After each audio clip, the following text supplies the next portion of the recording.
Bonjour, je suis Anna Sambelli et il me semble que ça fait bien longtemps que je n'ai pas pris la parole pour vous donner peut-être quelques pistes sur ce qui se passe dans le monde,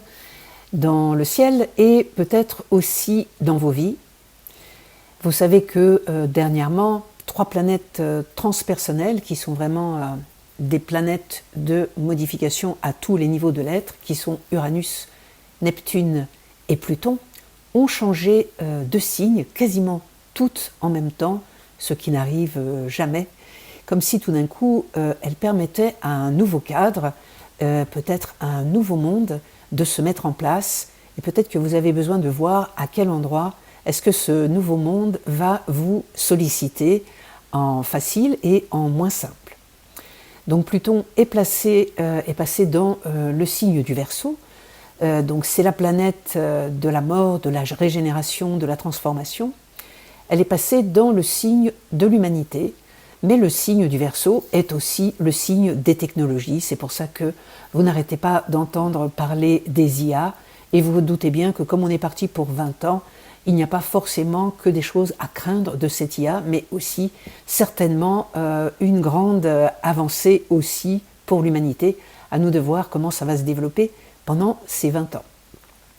Et puis il y a aussi la planète Neptune qui a fait un reset dans le signe du Poisson et qui est passée en Bélier pour amener dans votre vie plus de mouvement, plus de progression. Et certainement qu'en cette fin d'année, c'est un petit peu plus compliqué, on verra pourquoi, mais vous pouvez être assuré qu'à partir de 2026, cette énergie Bélier va mettre un moteur dans vos désirs de création et d'avancement. Et puis il y a cette planète Uranus qui est à l'échelle humaine puisqu'elle fait le tour du zodiaque en 84 ans, qui est la planète, elle, de la conscience, des grands ciseaux cosmiques qui libèrent des chaînes et des entraves puisque son symbole est Prométhée qui dérobe le feu des dieux pour le donner aux humains afin qu'ils progressent et qu'ils aient une vie plus éclairée. Donc Uranus est passé en Gémeaux, c'est-à-dire dans le signe de la parole qui sort enfin, tout ce que vous n'avez jamais osé dire, tout ce que vous avez gardé pour vous, pour ne pas embêter le monde, pour ne pas passer pour fou, pour ne pas aussi vous faire juger et critiquer, et pour ne pas faire du mal aux autres, eh bien vous vous apercevez que là c'est très difficile avec Uranus en Gémeaux de ne pas parler enfin. Ceci dit, à partir du 9 novembre, je crois, Uranus va faire un retour dans le Taureau, son signe d'avant.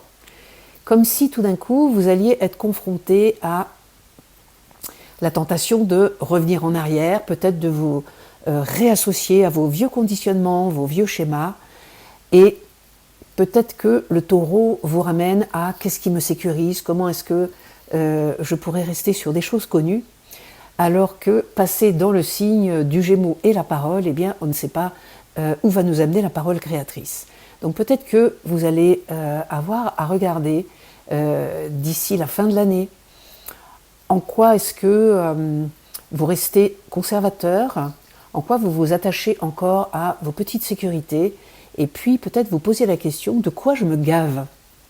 Très intéressant. Ça peut être de nourriture, ça peut être de drogue, ça peut être de séries Netflix, ça peut être de stages, que sais-je, vous verrez bien de quoi je me gave. Et puis vous verrez bien ce retour un petit peu, ce repli à l'intérieur, peut-être pour que vous puissiez retrouver à l'intérieur de vous qu'est-ce qui est le plus juste, le plus vrai pour pouvoir avancer, même si vous rentrez dans quelque chose de plus inconnu. C'est vrai qu'on préfère toujours un connu désagréable qui nous sécurise qu'un inconnu prometteur mais qui nous angoisse. Et puis il y a un dernier point, c'est les nœuds. Eh bien, les nœuds de la Lune changent à peu près tous les 18 mois et le nœud de la Lune est passé en janvier dans le signe du Poisson. Et le nœud nord nous indique toujours ce qu'on doit résoudre, c'est-à-dire l'inverse, la Vierge. Et la Vierge a un côté travailleur, donc vous avez besoin de regarder en quoi le travail était peut-être une valeur, mais qui vous empêchait aussi de vous ouvrir à autre chose, en quoi la Vierge vous rétrécit, en quoi la Vierge vous fait voir petit. Alors que l'idée, c'est d'aller vers le Poisson, qui est dans une forme de dissolution, qui lâche le contrôle, qui se laisse porter, qui à la fois, même si dans les aspects nébuleux du Poisson, on ne sait pas très bien où on va, c'est un peu l'idée. Et en tout cas, les nœuds de la Lune vous invitent à aller à un endroit où vous pouvez vous sentir dissolu, sans contrôle, mais peut-être avec une foi beaucoup plus porteuse. Donc les nœuds de la Lune changeront au mois de juillet, mais en attendant, vous voyez, vous avez encore quelques mois pour aller vers ce Poisson qui est quand même plus spirituel, plus universel et moins rétréci sur sa petite personne. La Vierge étant le signe qui symbolise aussi le corps, eh bien, voilà, j'ai vu parmi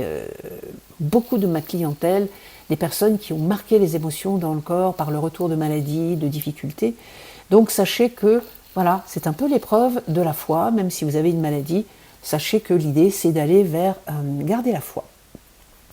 Donc, je vous propose aussi pour cette fin d'année, eh bien, un petit Ho'oponopono que je vous mettrai dans la vidéo suivante. Et donc je vous retrouve très bientôt. Je vous souhaite aussi de très bonnes fêtes.